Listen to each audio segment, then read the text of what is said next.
All right, welcome to The Explainer. Today, we're diving into something, well, a little different. It's a fascinating and honestly kind of unusual teaching method that claims it can unlock the hidden potential of your brain. So let's start with a feeling I bet we've all had, right? You're trying to learn something new, maybe a language, and you just hit a wall. It's so frustrating, you feel stuck, and that little voice in your head starts saying, I just can't do this. And you know that feeling, that memory of struggling before, it can build up and become a real roadblock for any learning you try to do later. Well, there's actually a name for this wall. Psychologists call it the affective filter. And it's a great name for it, really. Think of it like this invisible barrier, right? It's made up of all our anxiety, our self-doubt, that fear of looking stupid. And when that filter is cranked up high, it doesn't matter how amazing the teacher is or how great the material is, the information just isn't getting through.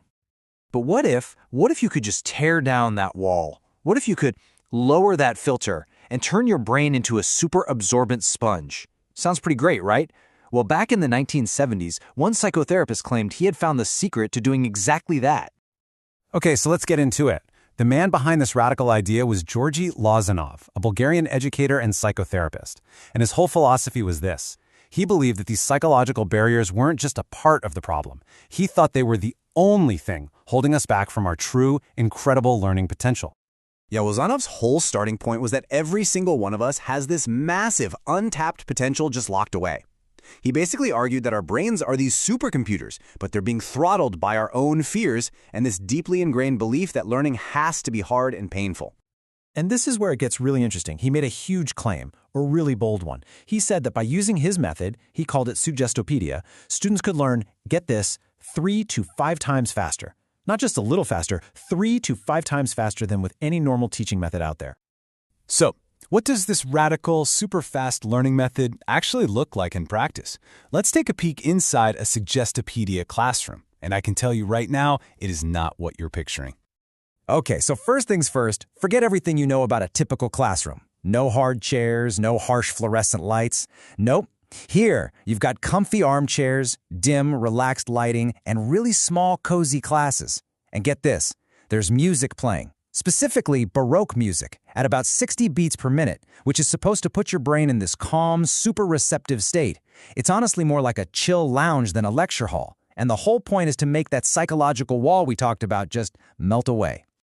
And the lesson itself is just as unique. It's all built around these things called concert sessions. So first, you get this active concert. The teacher does this slow, super dramatic reading of the new stuff, and it's all synchronized with classical music.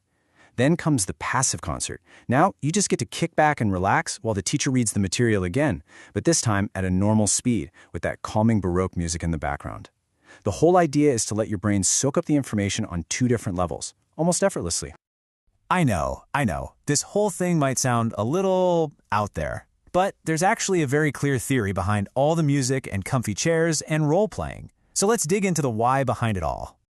So here are the core principles, and this is where it all comes together. It works on a few different levels. You've got authority. The teacher is presented as this absolute expert, which inspires confidence in you, the student. Then there's infantilization, which sounds weird, I know, but the goal is to get you back to that open, playful, childlike state where you're not afraid to make mistakes. And then you have this idea of double plainness, meaning you're learning both consciously from the lesson and subconsciously from the environment, like the posters on the wall, which is what they call peripheral learning. The entire goal is to de-suggest that old idea that learning is hard and stressful. Okay, so the method is definitely unique. You can't argue with that. But that brings us to the million-dollar question, right? After all the music and the armchairs, does it actually work? All right, the verdict. Well, it's kind of a mixed bag. On the plus side, it can create this wonderfully comfortable, low-anxiety space that really helps students feel more confident. But then you have the downsides. For one, trying to set up this perfect environment in most schools, it's really, really difficult. And ironically, for some people, the whole unconventional approach is so different that it actually makes them more anxious. And yeah, that infantilization thing, let's just say it's not a great fit for every adult learner out there.